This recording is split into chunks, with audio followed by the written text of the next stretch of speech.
Olá, meu querido, seja bem-vindo a mais um Estudo com Deus começando por aqui. Hoje nós vamos continuar o nosso estudo de Mateus. Nós estamos lendo aí os 4 evangelhos agora. Nós já lemos as cartas de Paulo, já lemos Provérbios e agora nós estamos nos 4 evangelhos, dando início aqui em Mateus e tem sido maravilhoso. Meu nome é Kelly Picalho, sou mãe, casada, tenho 2 filhos, moro atualmente no Pará, mas sou mato-grossense. Eu estou aqui para te motivar a ler a palavra de Deus. Nós estamos lendo agora Mateus e tem sido maravilhoso. Grata com a sua presença até aqui. Espero que seja bênção esse estudo na sua vida. Lembrando que esse aqui não é um estudo teológico, é simplesmente algo bem simples e claro para te motivar a ler mais a palavra de Deus, para que você possa compreender que isso aqui, a Bíblia, você só precisa de uma ferramenta. Você só precisa de um segredo para você conseguir ler e entender. É ter a presença do autor, que é o amado Espírito Santo. É só Ele. O resto, Ele mesmo vai te ajudar, te ensinar e te capacitar para ler. Muitas vezes a gente acha que a Bíblia é muito difícil de ler por isso, porque a gente quer ler por nós mesmos, humanamente. Mas quando nós confiamos e convidamos o amado Espírito Santo, ele nos ajuda a compreender de forma espiritual, porque este livro, ele é espiritual. Amém? E é isso, bora para a nossa leitura de hoje. Convido você a abrir a sua Bíblia e vamos convidar o nosso amado e amigo professor, o autor deste livro para nos ajudar agora. Amém? Feche seus olhos e vamos orar. Senhor Jesus, te agradecemos por mais um dia estarmos aqui reunidos em Teu nome. Te pedimos perdão pelos nossos pecados e queremos pedir, ó Deus, Senhor, venha nos capacitar para ler e compreender a Tua palavra. Amiga e amada, Espírito Santo, nosso professor, nos ensina todas as coisas agora. Abra a nossa compreensão, nos capacita para entender a Tua palavra, Jesus, que possamos ler ela de forma espiritual, vendo ela além das letras, compreendendo, Pai, ela muito além, Jesus, daquilo que nós humanamente podemos ver, mas que possamos ver ela de forma espiritual, de forma sobrenatural. Em nome de Jesus, seja conosco, nos capacitando, Espírito Santo, e nos ajudando em todas as coisas. Em nome do Pai, do Filho e do Espírito Santo de Deus. Amém e amém. E bora para a nossa leitura de hoje. Hoje nós continuamos Mateus capítulo 7, a partir do capítulo 7, versículo 15 em diante. Amém? Eu estou lendo na versão King James, essa é a minha Bíblia, mas você pode estar lendo na versão que você tem mesmo, só segue junto aí comigo para que você possa ir aí junto já lendo a palavra de Deus. Amém? Então bora para a nossa leitura de hoje. Mateus capítulo 7, versículo 15 diz assim: Cuidado com os falsos profetas que vêm a vós vestidos como ovelhas, mas interiormente são lobos devoradores. Quando fala que interiormente eles são lobos devoradores, significa que está ali no oculto. Eles estão ali escondidos. Eles são lobos, são maus, são falsos profetas, mas eles estão ali escondido, no oculto. Eles vestiram vestes de piedade, de religiosidade, muitas vezes ali parecendo ser, cristão, mas ali interiormente eles não são verdadeiros, eles são lobos vestidos em peles de cordeiro, Então precisamos estar atentos para que a gente possa identificar quem é quem, principalmente no tempo que nós estamos vivendo. Continuando aqui no versículo 16. Por seus frutos os conhecereis. Quem vocês conhecereis? Os falsos profetas. Está se referindo aos falsos profetas aqui. Homens colhem uvas dos espinheiros ou figos dos abrolhos? Assim toda árvore boa produz bons frutos, mas a árvore corrompida produz frutos ruins. Não pode a árvore boa dar frutos ruins, nem pode a árvore corrompida dar frutos bons. Versículo 19. Toda árvore que não produz frutos bons corta-se e lança-se no fogo. Portanto, pelos seus frutos os conhecereis. Conhecereis quem? Os falsos profetas. E quando fala aqui de frutos, não está falando de tudo aquilo que eles fazem em nome do Senhor. Ele não está se referindo a você que vive na igreja. Esse não é o seu fruto, não é sobre esse fruto que ele está falando. Não é sobre aquele que está fazendo missão na África. Ele não está referindo a esse fruto. Ele não está se referindo àquele que muitas vezes está ajudando pessoas pobres, dando dinheiro no sinal para os meninos ali que estão pedindo esmola. Não são esses frutos que ele está falando. Ele está falando sobre os frutos do Espírito Santo, são as virtudes, as qualidades do Espírito Santo. Através delas, manifesta na nossa vida, nós saberemos quem é quem. Então, os falsos profetas, eles não têm as virtudes do Espírito Santo nas suas vidas. Quais são elas? Longanimidade, mansidão, domínio próprio, benignidade, paciência, alegria. São 9 frutos do Espírito Santo. Então, os falsos profetas, eles não têm os frutos na sua vida. Eles podem ter o poder agindo. Porque eles podem ter, muitas vezes, frutos de atitudes, de ir lá e fazer, ir lá e pregar, ir lá e fazer missão. Mas frutos de virtude, de transformação de vida, eles não têm na sua vida. Então é assim que você vai identificar quem é quem.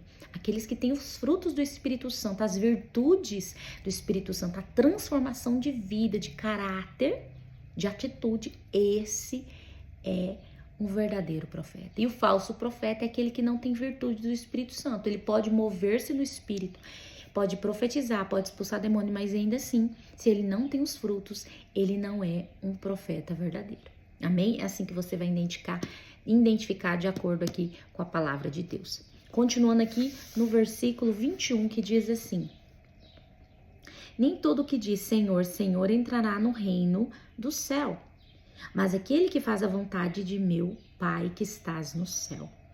Muitos me dirão naquele dia: Senhor, Senhor, não profetizaremos em teu nome? Não profetizamos em teu nome? Em teu nome não expulsamos os demônios? Em teu nome não fizemos muitas maravilhas? E então lhes declararei: eu nunca vos conheci. Apartai-vos de mim, vós trabalhadores da iniquidade. Aqui no versículo 21 diz: nem todo que me diz Senhor, Senhor entrará no reino do céu, mas aquele que faz a vontade do meu Pai que estás no céu. As pessoas acham que fazer a vontade de Deus é somente estar trabalhando na igreja. É somente estar ali, sabe, em movimento ali, sabe, ajudando, fazendo coisas e trabalhando. Mas é que diz, o próprio Jesus disse que aquele que faz a vontade do Pai. E fazer a vontade do Pai significa você deixar de fazer a sua vontade. Por isso que ele diz que sem as virtudes do Espírito Santo, não tem como você dizer que a pessoa é de Cristo. Ela é um verdadeiro profeta.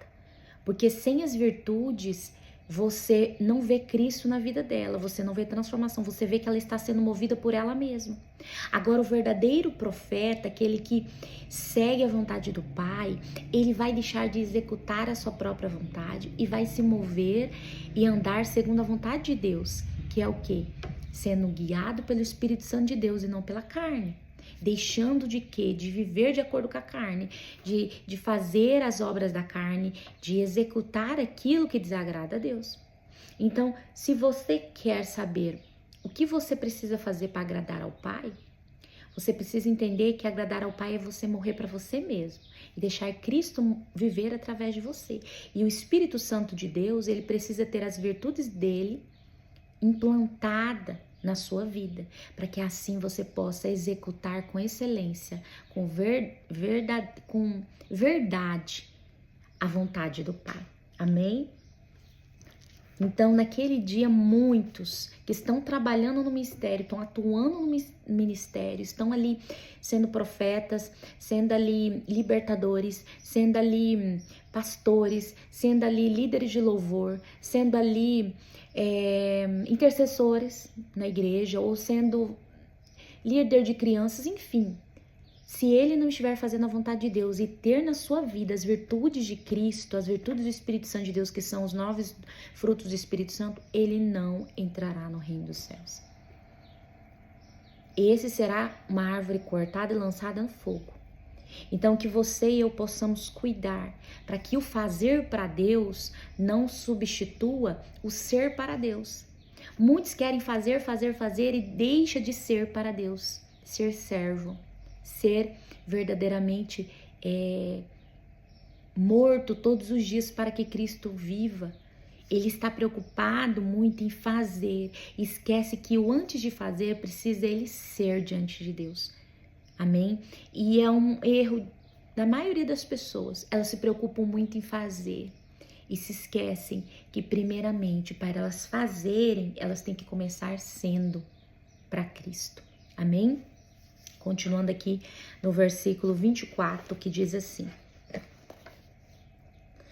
todo aquele, pois, que escuta estas minhas palavras e as pratica, assemelha-lo-ei a um homem sábio que construiu a sua casa sobre a rocha. E desceu a chuva, e vieram as inundações, e sopraram os ventos e golpearam contra aquela casa, mas ela não caiu, porque estava fundada sobre a rocha. E aquele que ouve as minhas palavras e não as pratica, compará-lo-ei a um homem insensato, que edificou a sua casa sobre a areia, e desceu a chuva, vieram as inundações, e sopraram os ventos, e golpearam contra aquela casa, e ela caiu, e grande foi a sua casa. Então, existem dois tipos de pessoas. A primeira que escuta as palavras de Deus e não põe em prática. Esse é comparado àquele que construiu a sua casa sobre a terra, e quando vem a chuva, leva a casa junto com a terra, tudo vai embora ali no meio da inundação, em meio ali na tempestade. Agora, aquele que realmente ele escuta e põe em prática, esse é o sábio e o inteligente, porque ele está construindo a sua casa na rocha, que é o Senhor Jesus Cristo. E pode vir o que vier, ele vai permanecer de pé. A sua casa vai permanecer em pé, porque ele está firmado em Cristo Jesus. Amém? Então, nós precisamos pôr em prática. A palavra de Deus, a Bíblia, irmão, se você só ler e não colocar em prática, ela é somente um livro normal. Só um livro, uma história. Mas se você colocar ela em prática, ela transformará a sua vida. Então, ela só pode ser um livro espiritual, a Bíblia só é um livro espiritual se você pôr em prática aquilo que aqui fala. Porque aí você verá a transformação na sua vida e vai ver e você vai perceber o quanto que isso moveu na sua vida, tanto no natural quanto no mundo espiritual. Amém? Versículo 28. E aconteceu que, concluindo Jesus esse discurso, as pessoas se admiraram de sua doutrina, pois ele os ensinava como quem tinha autoridade e não como os escribas. Quando fala aqui sobre a autoridade, é porque muitas vezes você pode querer falar sobre um assunto, mas você só terá autoridade se você foi provado e venceu aquela provação para você poder falar sobre aquilo. Então, todas as vezes que vem uma provação na sua vida, é a oportunidade que Deus está te dando de você crescer um pouco mais e você ter autoridade para falar sobre aquele assunto.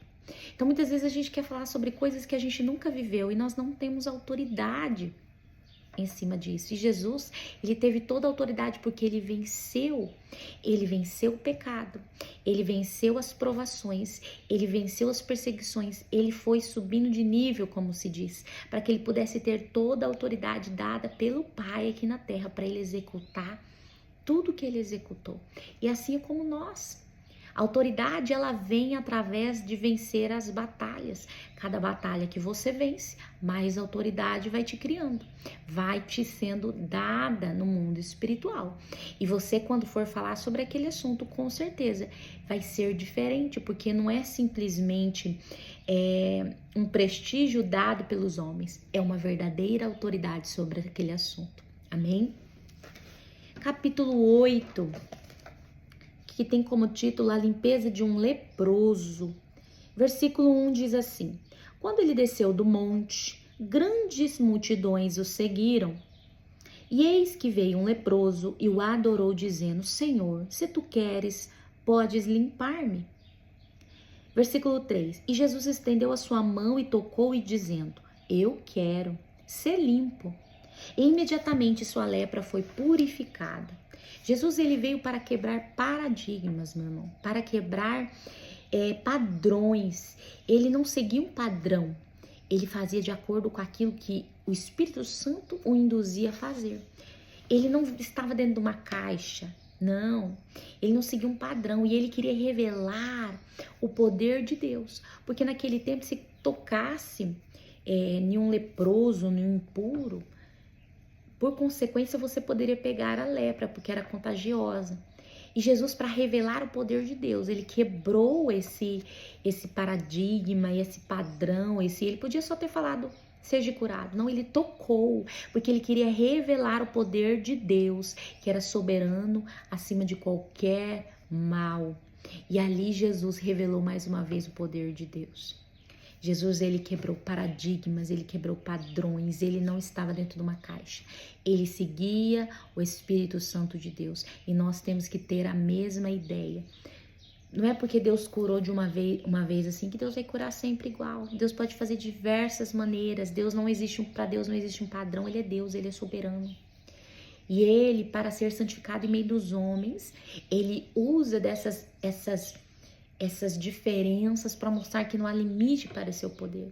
E nós temos que estar sensíveis ao Espírito Santo de Deus para que possamos ser usados para a glória do nome do Senhor, revelando que não há limite para o poder de Deus. Amém? Versículo 4 do capítulo 8 diz assim: E disse-lhe Jesus, olha, não digas a nenhum homem, mas vai pelo teu caminho, mostra-te ao sacerdote, apresenta a oferta que Moisés ordenou como testemunho para eles. Você vê, Jesus, ele por mais que ele quebrava padrões, ainda assim, ele precisava mostrar que ele tinha um respeito pelas coisas ali, pelas tradições. Então, ele mandava o homem ir aonde? Ali no sacerdote, comprovar aquilo. Até para que aquele sacerdote pudesse ver um milagre através do poder de Deus. Então, Jesus, ele com toda a sua sabedoria, com toda a sua mansidão, ele conseguia lidar ali, tanto com ser fora da caixa, seguir o Espírito Santo de Deus e também ali mostrar e revelar o respeito que tinha pela tradição ali judaica. Versículo 5. E quando Jesus estava entrando em Cafarnaum, veio até ele um centurião implorando-lhe, dizendo, Senhor, o meu servo jaz em casa doente, com uma paralisia, gravemente atormentado. E Jesus lhe disse, eu irei e o curarei. Aqui nós vemos uma autoridade ali no exército romano.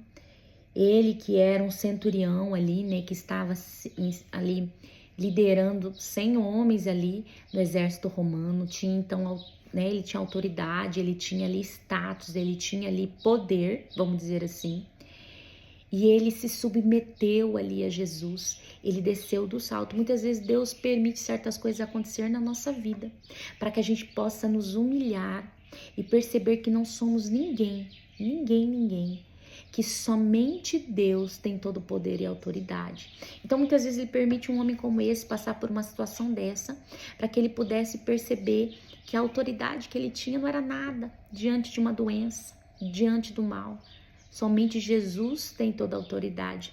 Então Deus permite certas coisas acontecendo na nossa vida para isso, para que possamos reconhecer que somente Ele tem todo o poder.